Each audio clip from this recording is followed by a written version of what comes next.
more. Tell me what's going on for you and how could I help? Well, I don't know if you have a solution for anxiety. Sure, we could certainly talk about that. So I'm studying for the LSAT-Flex, and I'm. I know I was in your last Q&A, and I did express that I am excited about it, and I do feel that way. I really am looking forward to taking it at home because I do feel that I get test anxiety, and it does play a major role in my scoring. So I am happy about that, but I also am now I'm just a little bit nervous because I know that the questions count more because there's less. So I find myself kind of just staying at the same scoring and kind of not jumping over that hurdle just to get a couple points higher. So full disclosure, I'm scoring now like a 151, 152. My initial goal was like a 155, 157. I'm still going to take it, even though I haven't reached that score yet, because I still feel that I can get into the schools of my choice and receive some scholarship money. But I don't know what I can do to just get over that hurdle, I hear what you're saying. Yeah, you're right that each question does matter more on the flex. At the same time, endurance is less of a factor. So with the old 5-section exam, people were often beat by section 4, section 5, and performance could drop a little bit. So that's not going to be a concern for you with the flex with only 3 sections. But as you said, every question matters more.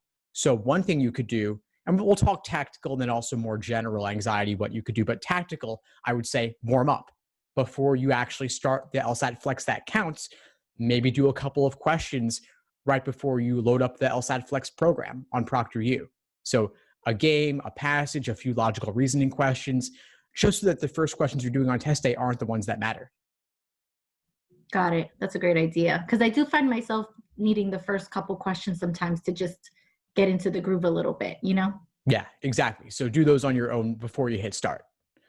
Okay. Another thing is to remember that while the LSAT as a whole is incredibly important, no one particular test day will make or break you. You can retake. Law schools don't average multiple LSAT scores. They only take the highest. And there's an opportunity to take the LSAT nearly every month. Maybe flex, maybe in person. We'll see what happens as time goes on, but there are many, many opportunities. And if you're aiming for May, the May LSAT Flex, you still got at least 3-4 months until applications even open. So you could still apply at the beginning of the cycle, whether you take it in June, July, or August.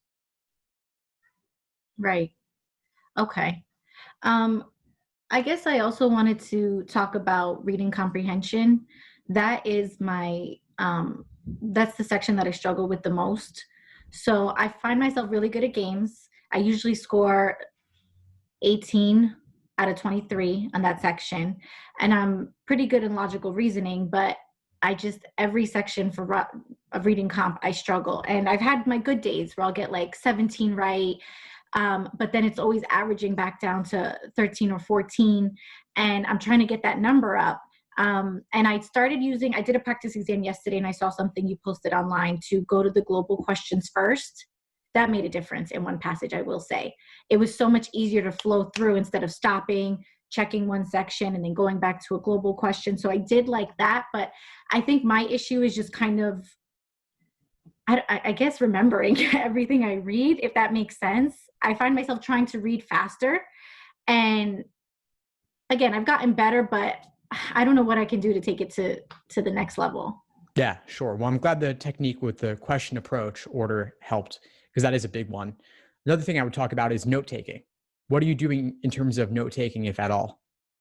Well, I write down each paragraph, like 1, 2, 3, and 4, and then I try to write a little note just so I remember, like if paragraph 2 was explaining what the topic is, paragraph 3 was an example of what they're talking about in paragraph 2, kind of like little notes like that, but nothing crazy because I don't want to take too much time writing stuff down. Good. Yeah, that feels right to me. Minimal is the best approach on that. You said trying to remember everything? Yeah. Yeah. No matter like 3-4 minutes. Yeah. Are you taking 3-4 minutes on the initial read? Yeah, just about. Sometimes maybe because I'll go back. Okay. Yeah. I would say maybe try reducing that a little bit. Because if you're taking 4 or 5 minutes, that's giving you significantly less than 1 minute per question. Right. So maybe cap it at 3, maybe 3.5 on a tough one. and then trust that you'll be able to go back to the passage for the details when you need them. Okay. And then I saw that someone had posted under one of your Instagram uh, posts that I didn't even know this, but that you can do Control F and look at, like, find whatever it is that they're talking about in a question. Are we allowed to do that on test day? That's a great question. I saw that comment as well, and I've reached out to ProctorU, and I'm waiting to hear back from them about that, as well as your question on the laptop tablet, Oh, thanks. 2-in-1. Of course, I'm waiting to hear from them on that. I've got an open dialogue with them as I'm trying to figure out all these details, because I get so many questions from I'm students also, sure. and they've Yeah. never administered an LSAT-Flex before, so their Q&As don't really cover all the details. Right. Right. Okay. So I guess we could talk about timing for logical reasoning. We could. Um, I actually wanted to make sure, I want to make sure we don't miss your initial question on anxiety. There is something else oh, right. I wanted to bring up on that as well, which was related to mindfulness, meditation, focus training. Have you ever, even prayer, have you ever done anything like that? Oh, yes. I pray constantly, very religious. So I'm always doing that. And that always seems to help me. But then in the middle of the section, I'll be like 12, 13 minutes in and I'm like, like I'm behind on questions. What do I do? And then I start getting nervous. I have to tell myself, like, calm down and just focus and read. But it I'm a very anxious person. It just is what it is. Yeah. Yeah. I hear what you're saying. You've got, at least for LSAT-Flex, you've got about a month remaining at this point in time, as we speak, in mid to late April. And I would be thinking about the benefits that you gain from prayer and mindfulness and contemplation in terms of mental clarity and calming the mind. See what you can do to bring that into your, as much of a daily routine as possible, even just a few minutes, Mhm. and maybe put an LSAT spin on it a little bit as well. So just in Right. terms of focusing on the task at hand in the moment, rather, Yeah. if your mind is wandering, the process of bringing it back to whatever your focus or your intention is. Yeah. Someone also told me that I should consider drinking tea before the exam. I'm actually a tea drinker anyway.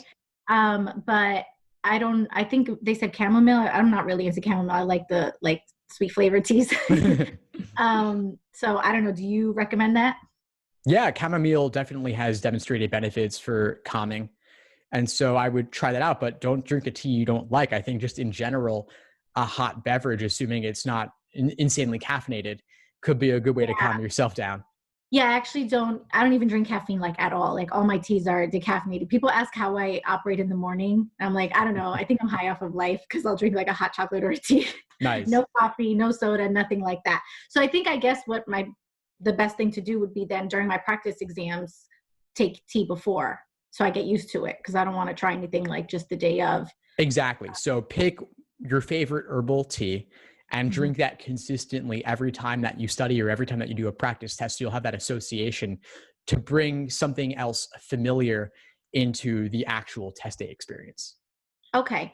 And I remember I mentioned to you that I did take your 3-month study course, which I loved, because I am the type of person that I like syllabus, I like accountability. I need to know what I have planned for that day, or it's very easy for my day to just go by and I'm like, what happened? So I guess I kind of have 2 questions on this topic. I wanted to talk about what you think of my map out for my study schedule now throughout the week, and if I should invest in one of your monthly study plans, because we have about 4 weeks till the exam. I don't know if I should do that because LSAT Flex is a little different, or if I should just tell you what I have planned and maybe you can help me on that, whatever you think is best. Yeah, sure. Share whatever you like, and we can talk about the course too. Okay. So Tuesdays and Thursdays I work from home. I just work 2 days a week. So those days I don't usually study those days, because at that point, by the end of the day, I'm drained anyway, and I know my body, and it's just like not a good combination. So that gives me Monday, Thursday, Friday, Saturday, Sunday. So what I started doing was taking Thursdays and Sundays for practice exams. So that gives me Friday for review and additional prep, Saturday for prep, Sunday for exam, Monday for review, some prep, work Tuesday, Wednesday, and the cycle continues. Awesome. I love it. And I love the details of what you've done, but I also love the fact that there simply is that level of detail. To some extent, the specifics don't even matter that much, whether you do a practice test on Friday or Tuesday or Wednesday or whatever. But the idea that there's a mix of taking exams and reviewing them, some days Mhm. are heavier, some days are lighter. All of that sounds great to me. Okay, awesome. And then the days that I do prep, I saw someone posted on your page on Facebook that they're taking 3 hours a day, 1 hour for reading comp, 1 hour for logic games, and 1 hour for logical reasoning. I still find myself, because I finished your study guide, I don't know if that's the right approach. Like, again, I like structure. I like to know what I should be doing. So I don't know if you think that's a good approach. Well, I think the approach that you laid out already earlier Hmm. works better for you, most likely. In fact, because you've already worked through my general study plans, you've already got the foundation, and you're now at that later stage of the study plan where it's more about doing timed exams and reviewing them. Okay. So then I think that a good approach for me is doing like the layout that I told you, but like the days that I don't have a practice exam, maybe do a couple of time sections. So I can obviously stay in the groove of how the test goes, and don't get like too off track, and stay on track with timing. Yeah, and I think that's actually easier for you now as well with the LSAT-Flex because the timed exams are not as long. You're not doing 5 sections, you're doing 3. I Thank don't God. typically like, yeah, exactly. It's much more pleasant experience for most people, I would Yes. think. So if you're doing a timed exam Tuesday and then with 3 sections, then you're reviewing it on Wednesday and doing a single section also, that's Mhm. fine. I don't think that you necessarily need to do a timed section every day. But if you have the time in in your schedule and you're not going to burn out as a result of it, I'm Mhm. perfectly fine with that. Okay. And when I was taking my practice exam yesterday, there was a group of people outside just kind of having their own little party. Outside your uh, house? yeah. And I guess someone called the cops because they weren't supposed to. They were like hugging and dancing, and Wow. like, we're supposed to be in quarantine. Hmm. Um, it was actually outside my sister's apartment. So we're all quarantined at my mom's house. And then I go to my sister's apartment to study because it's peace and quiet. And then I come back. So I'm just going back and forth to two places. Um, and I guess it was so bad that I had to even pause the exam a couple times. And I know I can't do that test day. So do you know if that happens test day? Can I say something to the proctor like I need a minute? Or I don't know if that's a stretch, but it Yeah, was of really course. I would imagine that if that happened on your test day, you would probably end up you'd have to either try to forge ahead ignoring it, which obviously could impact your performance, or they could just cancel that exam and let you retake it in the future, unfortunately. So yeah, I don't want I would aim to schedule your LSAT Flex for a time that you expect there to be no nobody. distractions. And so if people aren't partying at 10 in the morning, take it at 10 in the morning. If they're going to be partying at 8 p.m. or later, don't schedule it for in the evening. Yeah, I was thinking for hopefully if it's available late morning, like or early afternoon, like 12:30, kind of what it was supposed to be anyway for Yeah, my mark exam. So I figured hopefully people are not, I don't know. I just hope nobody's of outside. course. No, I hope not as well. I suspect that they will have a morning time, an afternoon time, Mhm. and maybe fingers crossed an evening time also, just to give people more options. And if, as long as they have the proctors available, I don't see why they couldn't do that. Now, Right, to right. circle back to the question about the course in the final month, if you're looking for that level of support, that's certainly an option for you. And it'll give you the opportunity to focus on your foundation, any weak areas you have, but also benefit from my live classes and Q&As and group coaching program as well. And so all of that is available to you.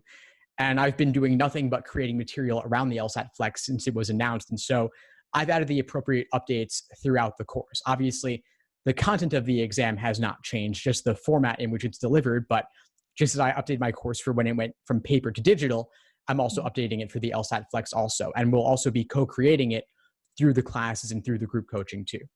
Nice. Okay, so then maybe I should do that just so I have accountability. And I think it's just, even though I laid it out for you, I still want to know that what I'm doing, it's right or it makes sense. I don't want to do prep that won't benefit me, or it's just a waste of time, or it doesn't go with the help that I need, That's always been my issue with self-studying. I've taken prep courses, and then there's homework and stuff, but once the course is over and I'm still studying, I'm like, what do I do? So for a while before I found you, I was just, okay, today I'm going to do some games, and tomorrow I'll do reading comp, and I'll do a mix of logical reasoning questions with that, and I guess that's enough. I don't know what's really appropriate, so I think I will consider that for the structure. Awesome. Great. Well, if it's the right move for you, of course, I'll be glad to help. Now, before we sign off, I want to know, I want to cover your question that you had on logical reasoning, because you mentioned something there too. Oh, right, right. Well, I guess just my timing. Yesterday, I got to 21 questions out of 25. I remember the days when I used to get to like 14 when I first started. But now I usually get to I would say about 19. 21 is a good day. I don't know if there's any tips on, without losing my progress, on, I guess, just moving faster without getting the question wrong. I know that's a tough question. Moving faster without getting the question wrong. Well, one thing to keep in mind is that logical reasoning is in an increasing order of difficulty, right? So the first 10 are easier than the last 10. Mm-hmm. That means on the first 10, don't second guess yourself. Go with your gut. Those typically are as easy as they seem. And if you can move through those pretty quickly, you can build up a time bank to apply to the tougher questions later in the section.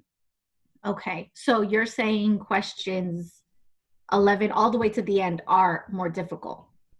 Yeah, it's increasing in average difficulty level along the way. And so on average, question 17 is going to be harder than question number 5.